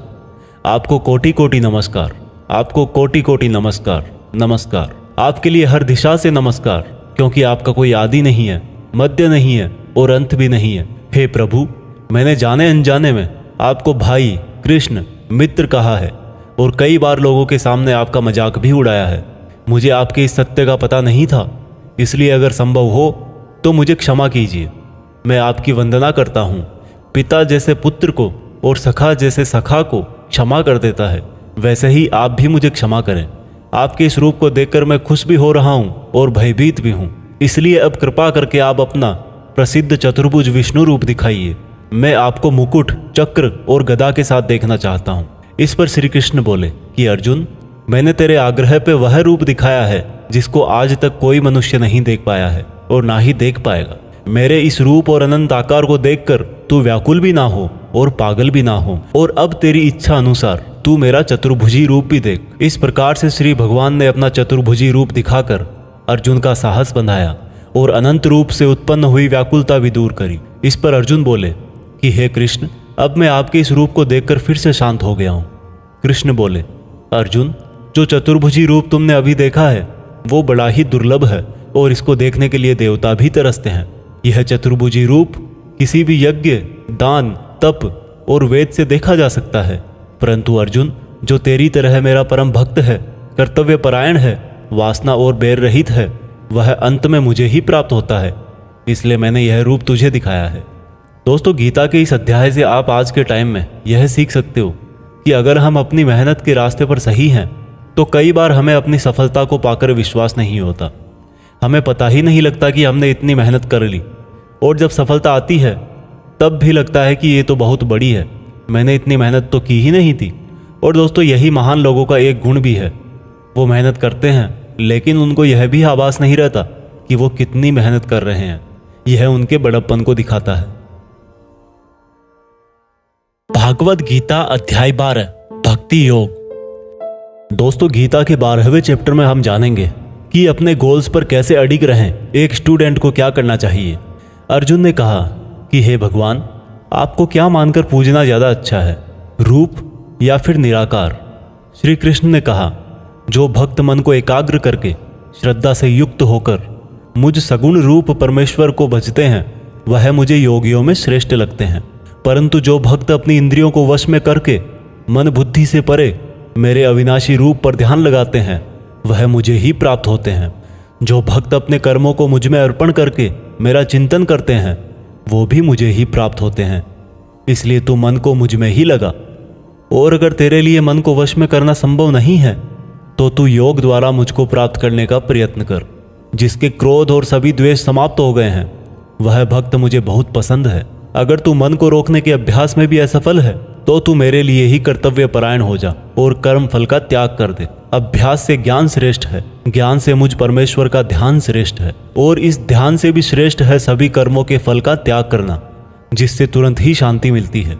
जो व्यक्ति हर तरह के सुख दुख, शस्त्र और मित्र भाव, लाभ हानि, मोह और इच्छा, हर तरह के मौसम से मुक्त है और सभी प्राणियों को बराबर देखता है, और जो अपने मन और इंद्रियों को पूरी इच्छा शक्ति से वश में किए है, वही परमानंद के लिए श्रेष्ठ है। जो निंदा और प्रशंसा को एक समान समझता है, जो किसी भी स्थान पर किसी भी भोजन के साथ रह सकता है, वह भक्त मुझे श्रेष्ठ लगता है। और उनमें भी जो निष्काम भाव से अपना कर्म और मेरी सेवा करते हैं, वह मुझे अति प्रिय है। दोस्तों इस चैप्टर में बताया गया है कि आपको अपने खुद के पुराने अनुभवों से सीखना चाहिए। एक स्टूडेंट को या एक उस इंसान को जो अपनी लाइफ में कुछ बड़ा करना चाहता है, उसको कम खाना चाहिए और हर तरह के इमोशन में सिर्फ यह सोचना चाहिए कि खुद का सपना कैसे पूरा करूं। यह भागवत गीता सार आप YouTube के जीत फिक्स चैनल पर सुन रहे हैं। भागवत गीता अध्याय 13 क्षेत्र क्षेत्रज्ञ विभाग योग। भागवत गीता के 13वें चैप्टर में हम जानेंगे कि किस तरह से हमारे एक्शन से रिजल्ट पैदा होता है। श्री कृष्ण ने कहा कि यह शरीर एक क्षेत्र की तरह है, और जो इसको जानता है उसको क्षेत्रज्ञ कहते हैं। क्षेत्र मतलब खेत। जिस तरह से खेत में जैसा बीज डालते हैं, वह उसी प्रकार का सही समय आने पर फल देता है। उसी तरह जीवन में भी जिस तरह का कर्म फल का बीज मनुष्य डालता है, वही बीज समय आने पर उसी प्रकार का फल देता है। इसीलिए इस शरीर को क्षेत्र कहा गया है। यह क्षेत्र और क्षेत्रज्ञ का ज्ञान बहुत विद्वानों द्वारा बहुत तरीके से कहा जाता है, और इस ज्ञान में 5 महाभूत यानी कि पृथ्वी, अग्नि, जल, वायु, आकाश को मिलाकर मन, बुद्धि, अहंकार और सभी इंद्रियां भी शामिल है। इसके साथ साथ इसमें सुख दुख, चेतना, शरीर, धैर्य और विकार भी सम्मिलित है। अब परम ब्रह्म को प्राप्त कराने वाला ज्ञान क्या है, यह मैं तुझे बताऊंगा। मनुष्य में कोई भी खूबी होने पर उसमें किसी तरह का घमंड नहीं होना चाहिए। किसी भी प्राणी को सताना नहीं चाहिए। दूसरों के प्रति क्षमा भाव होना चाहिए। गुरु की सेवा की जानी चाहिए। मन और वाणी में सरलता होनी चाहिए। मन और समस्त इंद्रियों पर पूरा वश होना चाहिए। किसी भी तरह के भाव में नहीं बहना चाहिए। संतान, जीवन साथी, घर और धन में मोह नहीं होना चाहिए। अच्छे और बुरे में भी मन और बुद्धि की स्थिरता होनी चाहिए। वासना वाले लोगों से दूरी होनी चाहिए। एकांतवास में मन का शुद्धिकरण करना चाहिए। मुझ परमेश्वर में पूरी तरह से समर्पण और ध्यान मग्न रहना चाहिए। हे अर्जुन, अब मैं तुझे परम ब्रह्म के बारे में कहूँगा। वो सर्वव्यापी है। वह सब इंद्रियों के साथ भी इंद्रियों के बिना है, और वह निर्गुण होकर भी सभी गुणों के साथ है। वह सभी सजीवों और निर्जीवों में है। वह दूर भी है और पास में भी, लेकिन फिर भी जानने में नहीं आता। वह ब्रह्मा की तरह जीवन उत्पन्न करता है, विष्णु की तरह पालन करता है, और शंकर की तरह विनाश भी करता है। वह अलग अलग कालों में होते हुए भी एक जैसा लगता है, और एक ही काल में भी अलग अलग तरह का होता है। वह माया का भी महामाया है, परम ब्रह्मों से भी परम है, और सब प्राणियों के साथ उनके हृदय में निवास करता है। परंतु इसके बाद भी यह जानने के योग्य है, हे अर्जुन, इस प्रकृति और पुरुष का भी कोई आरंभ नहीं है, क्योंकि प्रेम और घृणा और तीनों तरह के गुण अर्थात सत, रज और तम भी प्रकृति से ही आते हैं। कार्य और कार्यों को करने वाली इंद्रियां भी प्रकृति से ही उत्पन्न होती है। प्रकृति से जन्मा मनुष्य प्रकृति के ही गुणों को भोगता है और इन्हीं गुणों के भोग के अनुसार ही उसका जन्म और मरण तय होता है। इस तरह से जो भी मनुष्य इस पुरुष और प्रकृति के ज्ञान को जानता है वह कर्म करता हुआ भी मुझे प्राप्त होता है और मुझ परमात्मा को हर मनुष्य अपने अलग अलग तरीके से पाता है। किंतु जो मंद बुद्धि होते हैं वह तो इस ज्ञान को सुनकर और मेरी प्रकृति जानकर ही मृत्यु लोक से मुक्त हो जाते हैं। जो मनुष्य सभी कर्मों को प्रकृति से ही होने वाला मानता है वह अपनी आत्मा को अकर्ता समझकर इस भवसागर से पार हो जाता है। हे अर्जुन, जिस तरह से आसमान का पदार्थ काफी पतला होता है और इसीलिए वो दूषित नहीं होता, उसी प्रकार से यह आत्मा शरीर में सूक्ष्मता से रहती है जिससे ये कभी दूषित नहीं होती। इस प्रकार से प्रकृति, पुरुष और चेतना के ज्ञान से तू भी मुझ परम ब्रह्म को प्राप्त हो जा। दोस्तों, इस चैप्टर में यह बहुत ही बारीकी से बताया गया है कि किस तरह से हमारे ही कामों से हमें तकलीफ या खुशी मिलती है। मान लीजिए हमारा शरीर खेत की तरह है और हम हैं इसके किसान। अब हम जो भी इस खेत में बोएंगे फल भी उसी बीज के अनुसार हमें भविष्य में जाकर मिलता है। इसलिए यह हमारे आज के एक्शंस पर ही डिपेंड करता है कि हमें फ्यूचर में क्या मिलने वाला है। भागवत गीता अध्याय 14 प्रकृति के 3 गुण। दोस्तों, भागवत गीता के 14वें चैप्टर में हम जानेंगे कि किस तरह से हमारा स्वभाव और यह संसार 3 गुणों में बटा हुआ है। श्री कृष्ण बोले, हे अर्जुन, अब मैं तुझे संसार के उन 3 गुणों के बारे में बताऊंगा जो आत्मा को शरीर के मोह से बांधते हैं और जिन्हें जानकर कोई भी मनुष्य मुझे पा सकता है। यह तीनों गुण है सत्वगुण, रजोगुण और तमोगुण। सत्वगुण इन सभी गुणों में श्रेष्ठ है और यह ज्ञान और सुख से जोड़ता है। रजोगुण कामना और आसक्ति से उत्पन्न होता है जो कि कर्म और उसके फल में बांधता है। तमोगुण मनुष्य को भोग विलास, आलस्य और निद्रा में बांधता है। हे अर्जुन, सत्वगुण सुख देता है, रजोगुण कर्म करवाता है और तमोगुण मनुष्य को उसके स्थान से भी बहुत नीचे गिरा देता है। किन्हीं भी 2 गुणों को वश में करने से तीसरे गुण की प्राप्ति होती है। जिस पल मन में शांति और ज्ञान बढ़ा हुआ लगे उस समय यह मानना चाहिए कि सत्वगुण बढ़ रहा है। जिस पल मन में लालच और स्वार्थ का आभास हो उस समय रजोगुण बढ़ता है। जिस समय मन में अंधकार, विषयों में आसक्ति, आलस्य और निद्रा हो उस समय मनुष्य में तमोगुण होता है। सत्वगुण में मरने वाला मनुष्य परमात्मा को प्राप्त होता है। रजोगुण वाला मनुष्य फिर से जन्म लेकर मनुष्य बनता है और तमोगुण वाला प्राणी अगले जन्म में कीट पतंग बनता है। सात्विक कर्म का परिणाम है सुख, राजस कर्म का परिणाम है दुख और तामस कर्म का परिणाम अज्ञान होता है। जो व्यक्ति इस बात को जानता है कि यह 3 गुण ही उससे सब काम करवाते हैं तब वह अपने कर्तापन से और इस संसार से मुक्त हो जाता है और इस तरह से सोने, पत्थर और मिट्टी को एक जैसा समझने वाला मनुष्य परम ब्रह्म अर्थात मुझे प्राप्त हो जाता है। दोस्तों, यह 3 प्रकार सात्विक, राजस और तामस हमारी डेली लाइफ में बहुत यूजफुल हैं। अगर आप मेहनत करके कुछ उम्मीद नहीं करोगे तो आप हमेशा खुश रहोगे। अगर आप किसी अच्छे रिजल्ट की कामना करके मेहनत कर रहे हो तो कोई गारंटी नहीं कि खुशी होगी या दुख होगा। अगर आपने किसी का नुकसान करने के लिए कर्म किया है तो यह निश्चित है कि किसी न किसी समय आपको ही दुख मिलेगा। भागवत गीता अध्याय 15 पुरुषोत्तम योग। दोस्तों, गीता के 15वें चैप्टर में बताया गया है कि किस प्रकार से यह दुनिया एक इल्यूजन है और कैसे हम इसमें उलझकर रह जाते हैं। श्री कृष्ण बोले कि यह संसार बरगद के एक उल्टे पेड़ की तरह है जिसकी जड़ें ऊपर है और डालियां, पत्ते नीचे की तरफ। पत्तियां वेदों को दिखाती हैं और डालियों के अंत में फल कार्य फल के जैसा है। इस पेड़ की जितनी भी शाखाएं हैं वो 3 तरह के गुण यानी कि सत्व, रज और तम से ही बनी है। इसकी जड़ों में स्वयं परमात्मा विराजमान है। इस पेड़ की शाखाओं के अंत में नई कोंपले मनुष्य की इच्छाओं को दिखाती है। यह पेड़ हर दिशा में इस तरह से बढ़ा रहता है कि ज्ञान के अभाव में मनुष्य इसमें उलझकर ही रह जाता है और जो इस पेड़ के रहस्य को जान लेता है वह परम ब्रह्म को प्राप्त हो जाता है। इसलिए इस माया वाले जीवन रूपी बरगद के पेड़ को ज्ञान की कुल्हाड़ी से काटकर उचित योग का पालन करके उस परम ब्रह्म को ढूंढना चाहिए और जिसका मान, मोह, सम्मान, अपमान सभी नष्ट हो गए हैं और बुद्धि स्थिर हो गई है वह पुरुष इससे मुक्ति पा सकता है। और मुक्ति पाकर जिस परम पद को वे पुरुष प्राप्त होते हैं उसको कोई भी सूरज रोशन नहीं कर सकता क्योंकि वह मेरा परम धाम है। हे अर्जुन, इस मानव शरीर में आत्मा मेरा ही अंश है और यह आत्मा ही मृत्यु के बाद दूसरे शरीर में चली जाती है। यह शरीर कान, आँख, त्वचा, जीभ, नाक और मन से ही इन इंद्रियों का और वासनाओं का सेवन करता है, और यह केवल ज्ञानी जन ही जानते हैं। इस संसार में शरीर नाशवान है और आत्मा अविनाशी है, और इन सब में सबसे श्रेष्ठ है परमात्मा, जो कि सब लोगों का पालन पोषण करता है। इसलिए मैं ही पुरुषोत्तम हूँ। दोस्तों, इस चैप्टर में हमने देखा कि हम जिंदगी में बहुत बार उस चीज़ के पीछे भागते हैं जिसको हासिल करके भी हमारी इच्छा खत्म नहीं होती। हम जितनी इच्छाएं पूरी करते हैं उतनी ही और बढ़ जाती हैं। इसलिए उस इंसान को जिसको लाइफ में कुछ बड़ा करना है, उसको अपने डिटर्मिनेशन से उन इच्छाओं के जाल को काट देना है। तभी वह इस इल्यूजन वाले ट्री से परमात्मा को, यानी कि आपकी पर्सनल लाइफ के केस में सक्सेस को ढूंढ पाएगा। भागवत गीता अध्याय 16 है, 2 स्वभाव। दोस्तों, गीता के 16वें चैप्टर में बताया गया है कि मनुष्य के कौन से 2 नेचर या बिहेवियर होते हैं।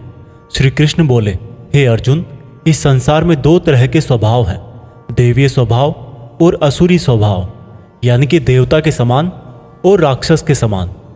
पहले मैं तुझे देवीय स्वभाव के बारे में बताऊंगा। कभी भय ना करना, अपने मन को शुद्ध रखना, हमेशा परमात्मा को ही याद करना, इंद्रियों को वश में रखना, धर्म ग्रंथों का पाठ करना, किसी भी जीव को कष्ट नहीं देना, हर तरह के भाव में सम रहना, हर जीवात्मा को बराबर समझना, कभी क्रोध और मोह ना करना, क्षमा करना, धैर्य रखना, और यहाँ तक कि अपने ही गुणों का भी अभिमान नहीं करना देवीय स्वभाव है। अब मैं तुझे असुरी स्वभाव बताऊंगा।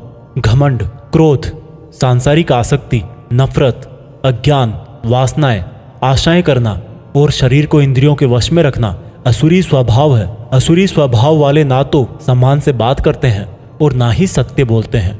बुरे कर्मों से जिनका स्वभाव पूरी तरह से नष्ट होकर बुद्धि मंद हो चुकी है और जो इस संसार में सिर्फ नाश का कारण ही बनते हैं, इन व्यक्तियों की इच्छाएं कभी पूरी नहीं होती। उन व्यक्तियों का सुख सिर्फ इंद्रियों के सुख तक ही सीमित है। वह हमेशा और अधिक वस्तुएं प्राप्त करने में ही लगे रहते हैं। वह हर काम को करने वाला खुद को ही मानते हैं। वे सिर्फ दिखावे के लिए ही धर्म और दान करते हैं। देवीय स्वभाव से मुक्ति होती है, जबकि असुरी स्वभाव से बंधन उत्पन्न होता है।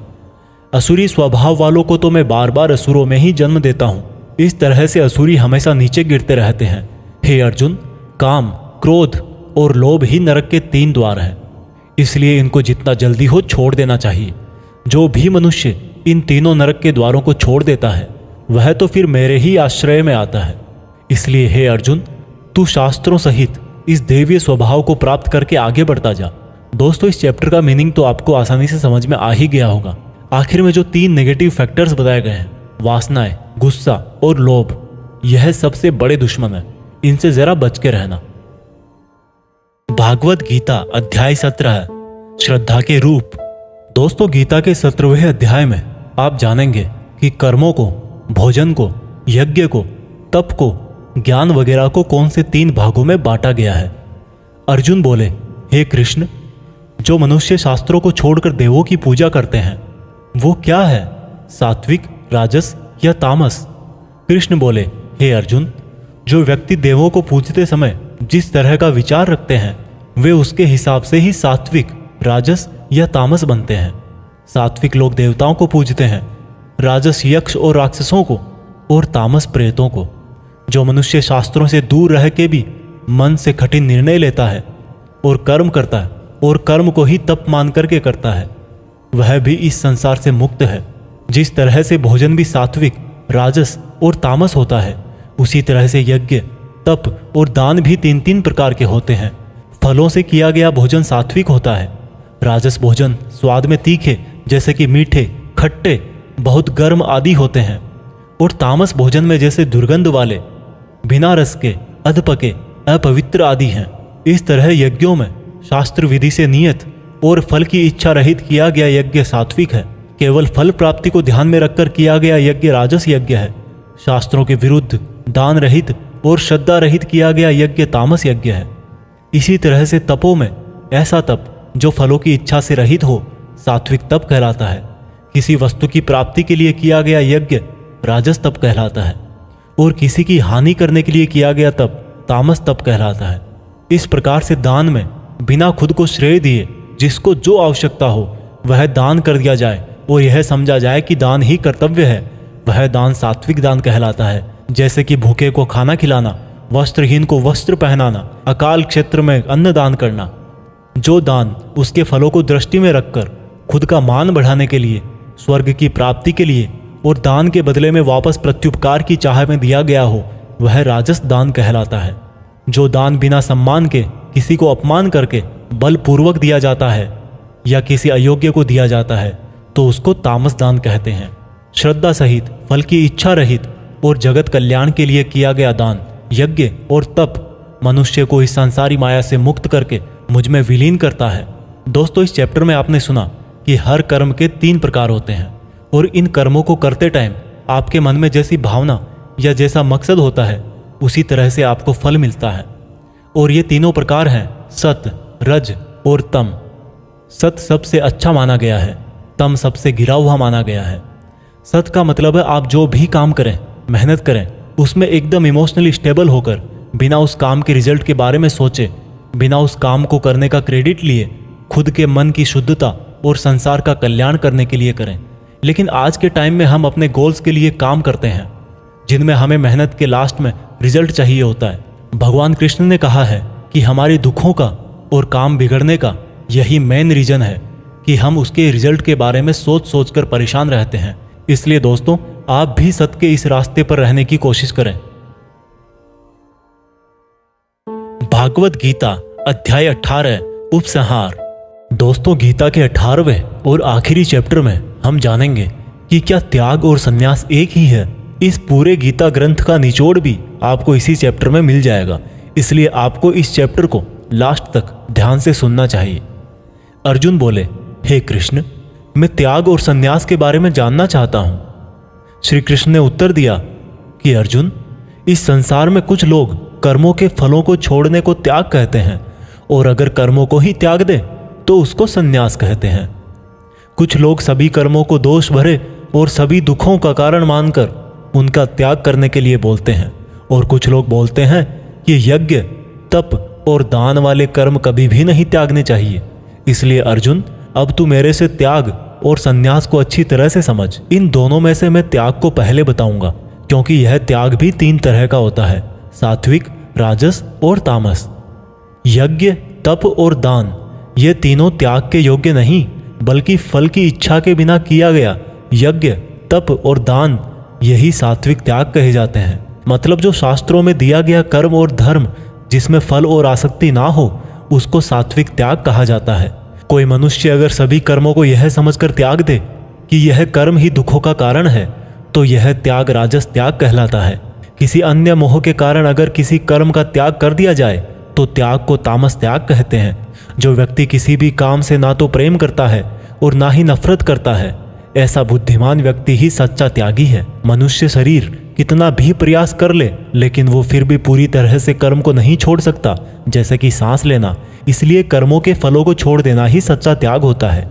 जो लोग कर्म फलों का त्याग इस संसार में नहीं करते हैं उनके कर्म फल मृत्यु के बाद भी उनका पीछा नहीं छोड़ते हैं। हे अर्जुन, मनुष्य मन, वाणी और शरीर से जो भी अच्छा या बुरा काम करता है वह 5 तरह से होता है। करने वाले के द्वारा, उसके शरीर के द्वारा, उसकी ज्ञानेंद्रियों के द्वारा, उसकी कर्मेंद्रियों के द्वारा या फिर उसके पूजनीय देवताओं के द्वारा। ज्ञाता, ज्ञान और ज्ञेय ये 3 प्रकार की कर्म प्रेरणा है। कर्ता, कारण और क्रिया ये 3 तरह के कर्म संग्रह है। अर्जुन, ज्ञान, कर्ता और कर्म ये तीनों भी 3 तरह के हैं। जिस ज्ञान में परमात्मा को अमर और अनंत माना जाता है वह ज्ञान सात्विक है। जिस ज्ञान में परमात्मा को अलग अलग समयों में अलग अलग नामों से जाना जाता है वह राजस ज्ञान है। और जो ज्ञान सात्विक ज्ञान और राजस ज्ञान के बाहर है वह तामस ज्ञान है। जो कर्म श्रद्धा रहित और फल की इच्छा के बिना किया जाता है वह सात्विक कर्म कहलाता है। जो कर्म कुछ पाने के लिए किया जाता है वह राजस है और जो कर्म किसी का नुकसान करने के लिए किया जाता है वह तामस कर्म है। इस प्रकार से सात्विक कर्म करने वाला सात्विक कर्ता, राजसी कर्म करने वाला राजसी कर्ता और तामसिक कर्म करने वाला तामसिक कर्ता कहलाता है। इस तरह बुद्धि और संकल्प भी 3 तरह के होते हैं। हे अर्जुन, सात्विक कर्म, राजस कर्म और तामस कर्म करने वालों की बुद्धि और संकल्प ये भी क्रमशः सात्विक, राजस और तामस होते हैं। हे अर्जुन, सुख भी 3 तरह के होते हैं। बिना किसी कर्म फल के परम ब्रह्म में ध्यान लगाकर मिलने वाला सुख सात्विक सुख होता है। बल, बुद्धि, शक्ति, राज्य इत्यादि की प्राप्ति राजस सुख है।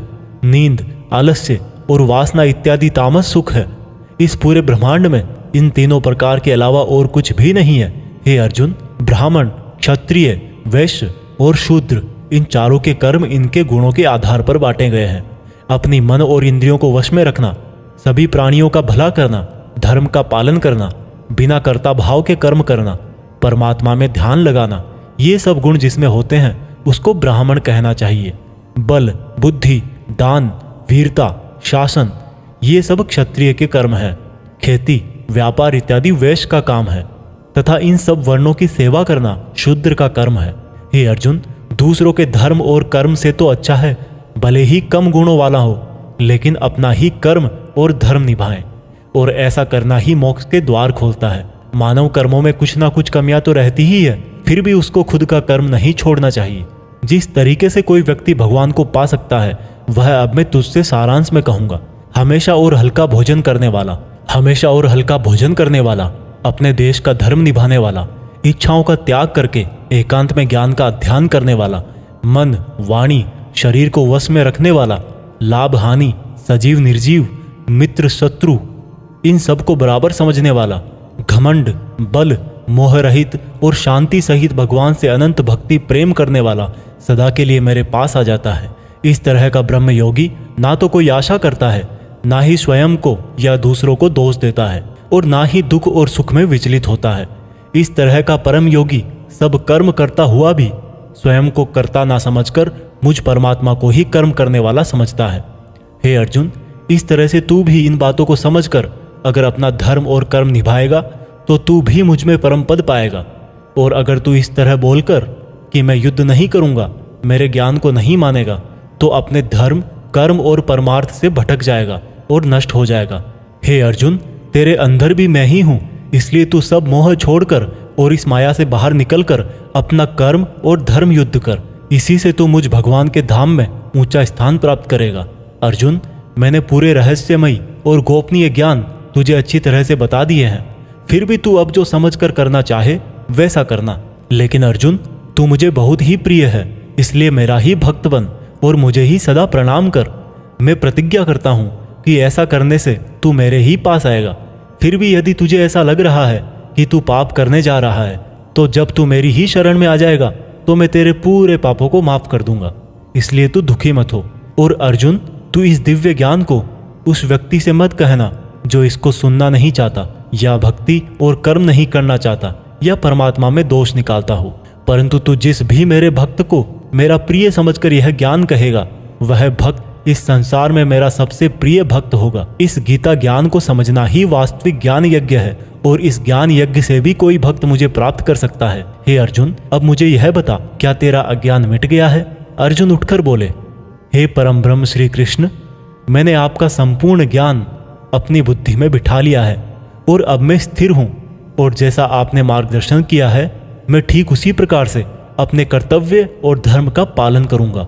दोस्तों, चाहे कितनी भी मुश्किलें आए, जो इंसान खुद भगवान कृष्ण की इन बताई गई बातों को फॉलो करता है, उनको अपने जीवन में उतारता है, उसकी ना केवल पूरी प्रॉब्लम सोल्व हो जाती है, बल्कि उसे जीने का, अपने सपनों को हासिल करने का तरीका भी पता लग जाता है। कुछ लोग ये भी बोलते हैं कि गीता ज्ञान सिर्फ हिंदू धर्मों का ग्रंथ है, जबकि भगवान ने खुद कहा है कि व्यक्ति जाति और धर्म से नहीं, गुणों से ब्राह्मण होता है, और इस भागवत गीता पर सभी मनुष्यों का बराबर हक है। आज की ये दुनिया कर्म भूमि है।